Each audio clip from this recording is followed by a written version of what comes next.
Hey, we're back. Okay, we're just going to finish this one. This was our fade haircut. Sorry, crew cut fade. You've seen enough of the crew cut, but we wanted to show you how to take a crew cut into a fade. And then, of course, you've got to know where that parietal line is at. If you don't know where that's at, your measurements are always going to be slightly off. You've got to know where you're at on the head form. Please look at our introduction, because we're going to be using a lot of the terms right now as I'm cutting this one. Now I'm finishing it up.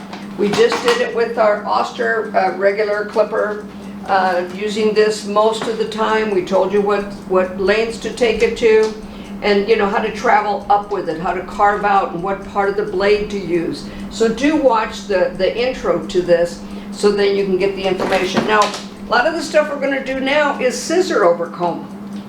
And what we want, and what you're going to notice, is that because, what have we always said about shorter? Shorter moves longer. Do you see where this shorter hair underneath is kind of elevating this hair up?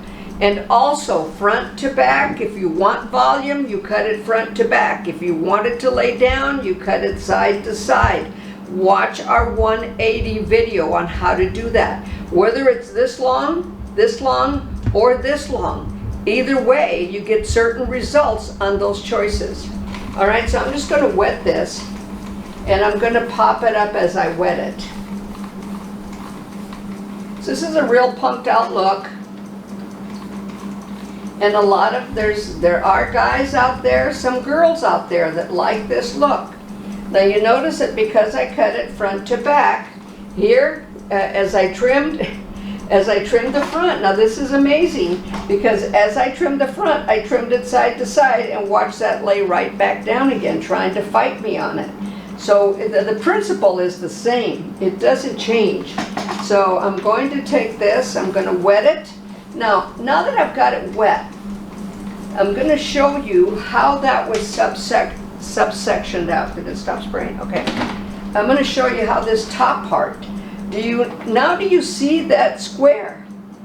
Do you see the line for that square? I subsectioned off to about mid-apex, and it's at the upper ridge where we're probably going to be using a part. And we're going to do that in just a few minutes. I can show you, I think I've shown you how to just kind of tap that in to carve it in. But you see now, by bringing all of this hair over, and because of this corner is why you get this corner. And can you clean it up? If you want to create a real hard line, yes, you can bring it down like you would and then aim your fingers, but the caution on that is how the natural fall is.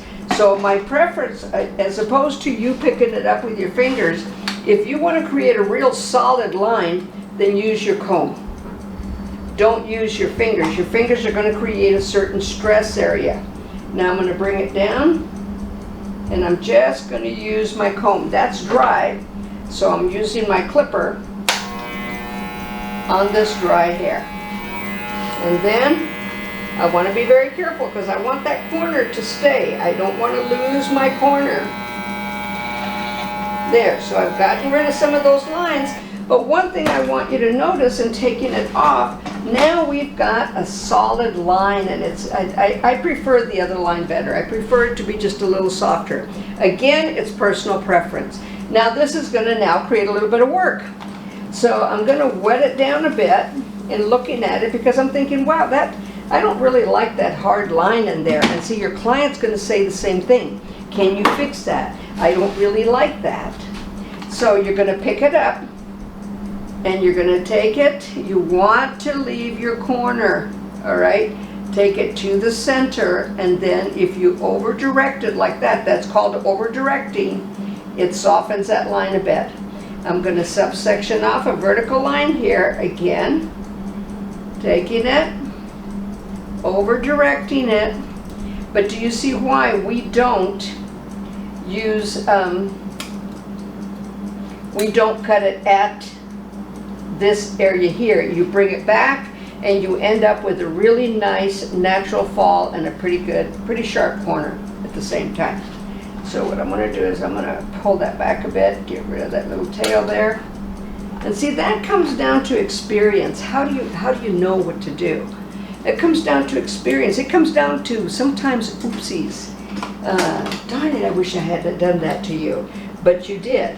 Okay, so how do we get this to lay back? How do we get this part here to go back and lay on the side?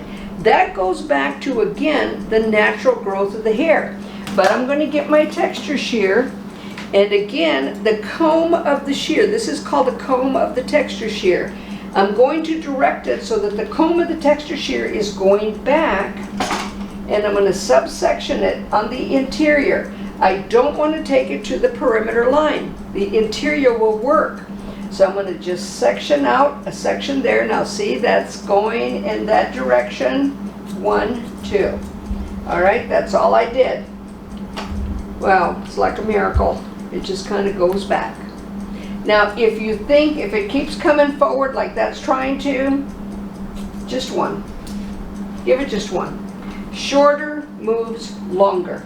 Now see how that makes that stay back. Learn the quality of your texture shear. They're not used enough. A lot of people do stuff like point cutting, and that again takes experience. It's not just something you're going to go in and do. Once you get used to cutting and understand the concept of cutting, then get into all that other stuff. But you can definitely see that corner. So what I'm going to do now, I'm going to show you how to do a flat top. We're not going to take this off, but we're going to do a flat top. And we're going to work into it, all right? We're going to work into it. Right now what you can do with this is this could either be combed back and brought to a corner right there. This could be combed up. This could be combed all the way over to the side. So all of these varieties and coming forward. So you can do, there's so many things that you can do just with this haircut that you've learned alone. But what I want to do right now is I want to show you how to take it and slightly flat top the top before you do it. All right, and again, it's fading into it, going into a slight fade.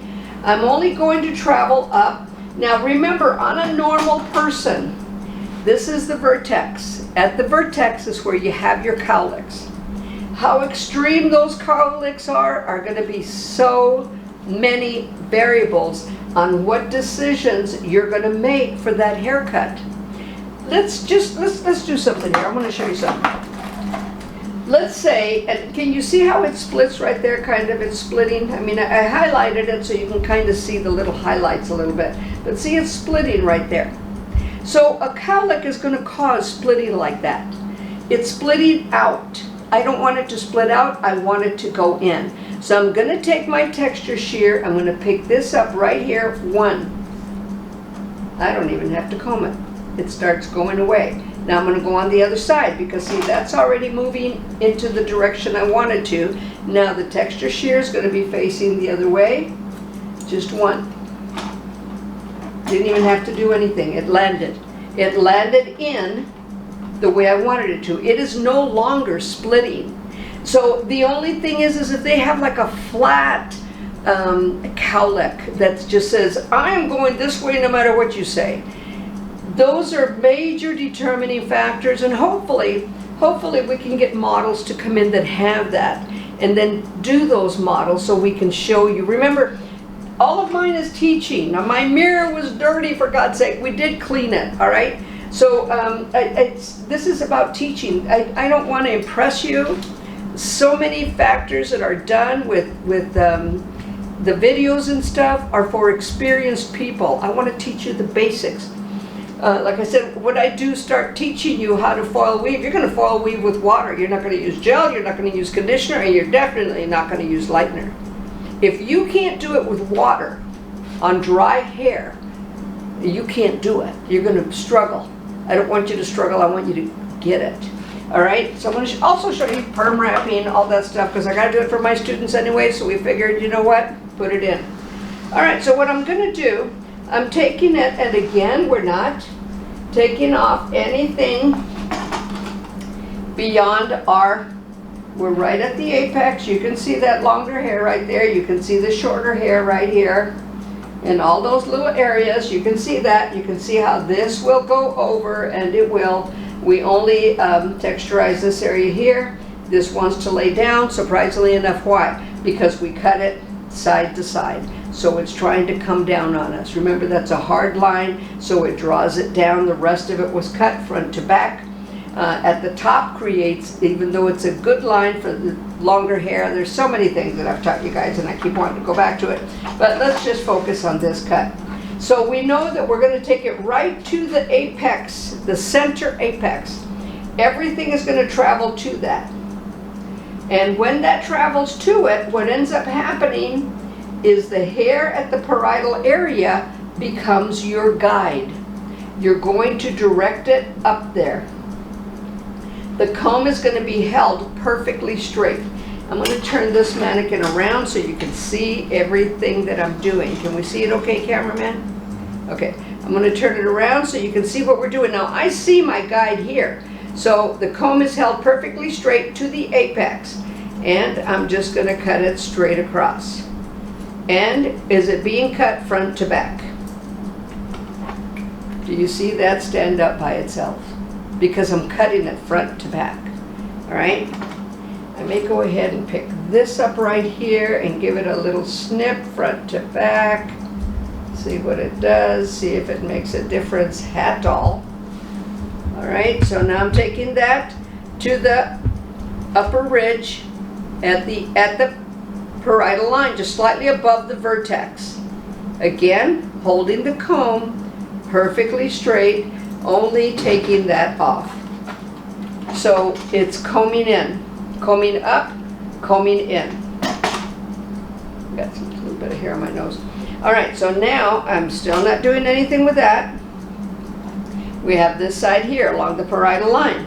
We're going to take that area, bring it up. That's going to be our guide. And then whatever we missed on the other side, because now I have a guide on this side and I have a guide just along the comb here, I can see it. You may not be able to see it that clear, but you will. Don't cut unless you see your guide. Do not cut to cut. Know what you're cutting. All right, so there's my guide right there. The comb, remember we learned how to hold the shear. The shear is in the secondary position. The comb is straight. The shear is straight. My thumb, my pinky, and my index finger both control what direction, what, you know, at what angle it's going to be cut. Remember, there's three things to a haircut: sectioning, elevation, which is what this is, and this is the most important thing right here because this is what takes it off. So I'm traveling now around to the upper ridge at the crown, just slightly behind the apex.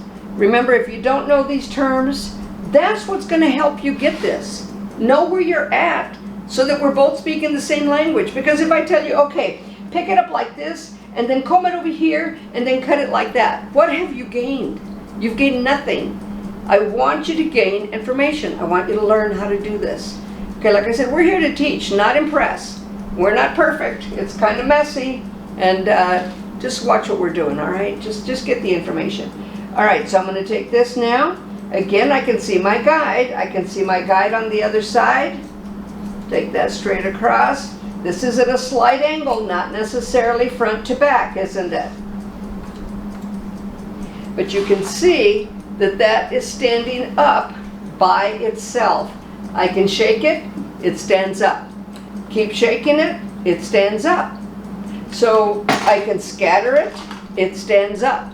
Front to back, as much as you can. Now, I don't like these hairs coming down here. So from the upper ridge, I'm going to comb it down. Only from the upper ridge. I'm not going higher than the upper ridge. If I were to say only go this far, we would have a problem. Upper ridge. Take your comb, trust the side of the head because we're going to bring it straight up. In other words, we're not necessarily blending with anything. We're blending with the side of the head to take it straight up. Oops. There. So see how that's now fitting in there. And that's just going to rest on top of it because I only took it to the upper ridge. Remember, the parietal line came to the center. That became our guide. The upper ridge now. Now, I have a big question for you. Those of you that have had all my classes, where are you going to find the corner? Yeah, there's a corner there. We know that. There's a corner there. Which hair traveled in one direction and then the other? Where exactly is that? The hair at the line, and you can barely see that corner, but it's right there. Can you see it with the black behind it? Probably not. But there's a corner that's going to travel back. Now see, it's a little more extreme here. But that is the upper ridge. The upper ridge traveled to the apex. The upper ridge traveled to the parietal line when we took it off. So the upper ridge is going to create a lot of that maximum movement for you. And what I'm going to do, I'm going to clean this up because on this mannequin, it doesn't want to listen. So I'm just going to take it off. There you go. You really can't see it that much. Now here's another determining factor. Do we want this back here? Do we want this a little longer? And again, that is going to be determined by cowlicks in the back. If you need that length, for goodness sake, leave it. Just use your texture shear to direct it. Don't take it off. Mannequins don't have cowlicks. And you can see where this comes out a little bit. Do you see that slight corner there? All right, so I'm going to clean it up a little bit more to get rid of that corner. And if I have to take my comb and hold it vertically to do it, there, that looks a lot better, a lot cleaner. Now these are the variables. Okay, now on this side, can we get rid of this? Yes, we can. Again, taking the comb, and remember I showed you how to do this when we did the crew cut. What I'm going to do is I'm going to extend it out a bit. And what I do have a guide. This hair right here is going to travel in this direction. So hair that's already been cut, if it travels, it's not necessarily going to get longer, but it can be used as a guide because all this hair was the same length. So therefore that hair then becomes my guide. And I'm just going to take it off right there. I have a little corner again. And do you see where that starts traveling with it? That all of that hair starts traveling forward with it. The biggest factor, like I said, the determining factor is going to be on the cowlicks. What you're going to do with it. Leaving length there is better, and directing it with your texture shear is the best way to do it. So when you're styling this, you know, there's a lot of stuff that's going to go. So I'm going to take my texture shear now because I want this to all come forward. I want this to go up and I want it to come forward. So I'm going to take my texture shear. Again, the comb is going to direct it. If I take the comb this way, it's not going to do what I want. That is your direction on how you want the hair to fall. So 1, 1, 1. See, it's amazing what a texture shear does. Do you see how it automatically just traveled in that direction? Don't go too crazy with a texture shear. One snip is enough, especially when you're working with fine hair. And then I want this to come forward. Do you see how it's kind of laying down right there? 1, 1, 1. There you go. And if you have little ones that come down, then just kind of snip them off, you know. I've got that one right there. 1, 2, 3, 4, 5. Okay, got rid of it. Okay, I got one right here. See it? 1, 2, 3, 4, 5. Still going in that direction. I'm not changing direction on it. So it's still coming back, still coming up to be that corner, and all of that stuff just kind of comes together. And if I want this to pompadour up and fall into it, let's say that we do, I want this to go up. I'm going to tell this hair, okay, go up and go back and pompadour for me. And probably use, you know, using gel will do it. So you want to get rid of that corner and you just want it to pompadour up. And I'll be honest with you, thicker hair pompadour is much better than this mannequin hair. So again, do you see where that's going to lay on top of that? We can bring it back. So the variables, and look at that, that looks more like a crew cut. But if you blow dry this and bring it in, put some gel on it, believe me, you can do it. You can do it. All right? So you can see how that will pompadour up for you. It'll come up, and the shorter hair will move the longer and hold it. So either way, this has several options to it. This has several methods to it that you can use. So learning how to style it, you know, everything, we want everything on this one to come forward for the V, but you saw how we faded up into it. It could be a tight fade. With certain types of hair, when you're using your clipper on hair growth, you're gonna be going in different directions. Remember to pull the skin taut, because normal hair, okay, turn off thing. There, sorry. Because normal head forms have indentations. Feel the back of your neck.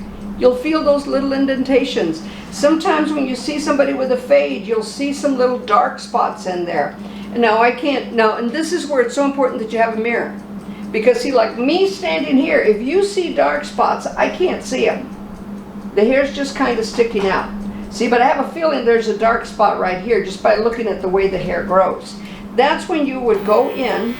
I'm going to open it up because I don't want it as a 0. That's where you would go in and go in different directions. Now do you see the difference? If there's a dark spot, and you kind of have to use the teeth. You have to go back to right into the blade. Always make sure though that your blade is in the right position. If you're going to go in and clean it up, now I want you to see what happens when I go in with a 0. It's going to take more hair off. I don't want it to take it off. So you're going to see that this is a little bit lighter than that. So look at your blade. Don't just cut to cut. And I'm gonna share something with you guys, and I might have shared it with another class, but I had a lady that was real picky, one of my clients. Anyway, she, every haircut, I was doing the same haircut every time on this woman. That didn't change. Okay, I would need a little bit of gel right here for sure. And that's where products come in, by the way. You know, you got to use professional products. But anyways, always, after her haircut, she was always 2 inches away from the mirror, taking her hair and looking at it, which would drive me nuts. So anyways, one time we're just talking, and I had been doing some front to back because it gave her volume, and then I saw using the shear, doing front to back, and then I had used the texture shear, and I found a little corner, and I thought, oh, I got to get the shear, so I got the shear, and we're talking. And then got ready to cut her bangs, and I picked it up like this, and I thought I had the texture shear and I had the shear. So after the haircut, I'm looking at her and I'm thinking, no, not this one, not this client, not this lady that stands 2 inches from the mirror. So I said, you know what, we're going to give you just a few more bangs today. She did state when she came back for her next cut that maybe I got him a little short, but I just left it alone. Anyways, those are things that can happen. That's why I said don't cut to cut. But I got to tell you, it taught me something. I never pick up my shear now without making sure it's a shear, making sure that it's a texture shear. And I've been doing hair for a lot of years when that happened. So you never, never, never stop learning in this industry. But I love this cut. If there's any particular cuts that you want to learn, send me a picture. We can figure it out, don't you worry. The way it lays, the way it rests on the head, the geometry behind it, just like I told you, these corners make a difference on what you're going to get. And many times I can look at a haircut and I already know how to do it. Thank you guys. I hope you've enjoyed these classes. I hope they've worked out for you. We're going to still label it A to Z haircutting with a weave or with the perm, something like that. All right? Take care. God bless. We'll see you again.